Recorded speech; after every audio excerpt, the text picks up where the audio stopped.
if I could go back in time and prepare to through hike again, these are the things that I would do differently. I'm going to be breaking these down into 4 categories: physically, mentally, logistically, and financially. So let's get into it. Okay, so first up, physically. For 95+% of people, 2 things are almost guaranteed to happen on your through hike. One is that you are going to lose weight, and 2 is that the first 2 or 3 weeks are going to take a serious toll on your lower body. Okay, so with those 2 things in mind, the first thing I did to combat the weight loss was gain weight before the trail. Now, naturally, I'm pretty thin. I've always struggled to put on and maintain higher weights, but I did make an effort to put on 15 pounds before I left for the trail, and that disappeared after the first 30 days. By the end of the trail, I weighed 150 pounds, and I'm 6'2", so 6'2", 150 is pretty skinny. And who knows, had I not had that 15-pound kind of cushion at the beginning, my body would probably be in way worse condition by the end of the trail. I mean, that was starting to push it right there. So the only thing I would do differently is put on more weight. Some people, this might not be an issue or a concern at all, but if you're naturally thinner or you have a high metabolism or you struggle to, maintain a certain weight, I would definitely give yourself, a couple cheat meals, put on a couple pounds, because I promise they're gonna disappear on the trail. So besides just losing weight, the other thing you can almost guarantee, unless you are exceptionally fit and in perfect through hiking condition from the start, is that your lower body is going to take some serious damage in the first 2 or 3 weeks on trail. So in trying to build up strength and endurance physically, I would be going to the gym at least 5 days a week, focusing on lower body more often than not, trying to build that power and strength in the leg muscles. And then for the endurance side of it, I did a lot of running, or a fair amount of running. I wouldn't say a lot of running, but just 2 to 5 mile runs every couple of days. And then I would do hikes, I guess, if you want to call it that, where I would put on my pack with everything that I'd be bringing, and I would go out onto bike paths because I'm in rural Ohio and there aren't a lot of hiking paths around here. And I would do 10 to 15 mile road walks, essentially. There's not a lot of elevation, there's not a lot of off-trail hiking near me. I did travel a couple hours a couple different times to do actual trails, but for the most part, it was road walks. And did it help? Probably a little bit, but not quite as well as I would have hoped, because it's really hard to simulate the elevation gain and loss, and it's also hard to simulate, for me at least where I am, the terrain aspect of it, which also takes a toll on your body depending on what the terrain is. So with that said, would I do that again? Probably, and I would also do it less, because I developed some serious blisters on my feet during those road walks, and I actually showed up to the start of the PCT with multiple pretty serious blisters on my feet, which in training I didn't intend for that to happen, but it did, and I regretted it almost instantly because the blisters only got worse and I was in a lot of pain right from the rip. So to sum it up, what I would do differently when physically preparing for the PCT is, 1, I would put on a couple extra pounds because I lost a bunch of weight, and I think most people do. And 2 is that I would focus on getting into hiking shape, trying to find actual trails that will simulate what you'll see out on trail. Not that general fitness is bad by any means, and it's better than nothing, but it doesn't translate to the trail quite as well as you might think. Okay, now let's talk mental preparation. This is hands down the most important thing to be prepared for before you leave for the trail. It doesn't matter how physically fit you are, how many resupply boxes you have figured out. If you are not mentally ready to hike, you are going to struggle significantly out there. I'm a firm believer that your mentality and your attitude is what takes you to the end and lets you be successful out on the trail. Now, to be completely honest, I probably wouldn't do anything differently than I did last year when I was getting ready for the trail, because I prepared my mind more than anything, and I think, like I said, that is what led me to be successful. So what I would do differently, probably nothing, but I'll share with you what I did in hopes that if you're not squared away in this area, hopefully you can figure it out before you leave for the trail. Now, the first thing to do in preparing mentally for the trail is to decide what successful means for you and why you're doing it. You have to be fully committed in what you're doing, and you have to decide for yourself what being successful out there looks like. So for some people, that's a continuous footpath. For other people, it might just be doing as many miles of the PCT as are open and available, or it could be any combination of whatever it is. Each person is different and each person has different goals. Now, the other piece of this is having a solid why. What is your why? Why are you out there? What is it that you're hoping to achieve, and what will it mean if you achieve it or if you don't achieve it? So that on those hard days that are going to be inevitable on the trail, you can think about that and remember why it is you wanted to be out there in the first place and what it would mean if you were to quit and give up and go back to whatever it is you're doing right now. So after you've established what successful looks like to you and you understand why you want to do it, now it's time to start building mental toughness. Building mental toughness can happen a lot of different ways, and none of them have to be that dramatic or serious.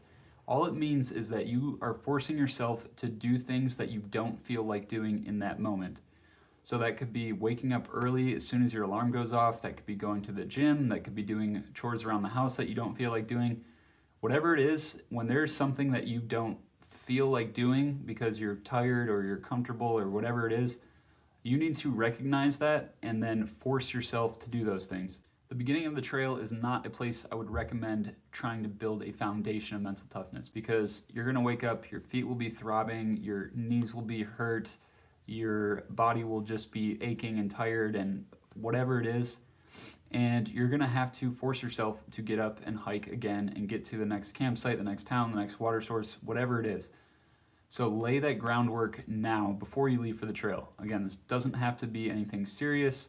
As long as you do something you don't feel like doing, congratulations, you are training your brain not to forfeit your goals for comfort. Now, the final piece about preparing mentally is you need to be flexible and adaptable. Understand when things are in your control and when things are out of your control. And if something is out of your control, try and not let it have too much of an impact on your mood or your mental state or whatever it is, because while you're out on trail, there are going to be things that you cannot affect that are inevitable. In the 2024 season, it was fires. There was a lot of sections of trail that were closed. It could be an injury, whatever it is. Once it's out of your control, it's nothing to be upset about.